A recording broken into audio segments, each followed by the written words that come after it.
శిలార్ గారు కొత్త ఫోన్ కొన్నాడండి. ఇదిగో ఫోన్ ఇప్పుడే ఓపెన్ చేసాము. ఏదండి ఫోన్ ఏది చూపించండి. యూట్యూబ్లో పెడతానండి.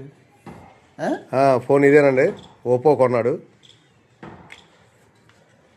కలర్ ఏ కలరు చూపించి పట్టుకొని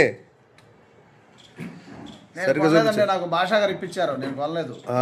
భాషా గారు అనే వాళ్ళ ఫ్రెండ్ కొని కొరియర్ చేసి పంపించాడండి. ఇది కంపెనీ నేమ్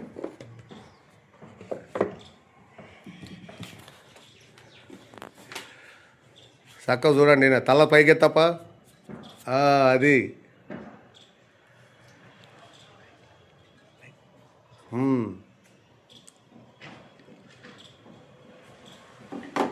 హ్యాపీ. ఆ ఫోన్ కొత్త ఫోన్ వచ్చింది నీకు. Happy happy happy. భాషా గారు పూర్ణిమ అంటూ ఫోన్ వచ్చేసింది నీకు. ఇంకా అది సరిగ్గా చూపించు. ఈ వీడియో మీకు నచ్చినట్లయితే లైక్ కొట్టండి, సబ్స్క్రైబ్ చేయండి, షేర్ చేయండి, కామెంటరీ పెట్టండి. బాయ్.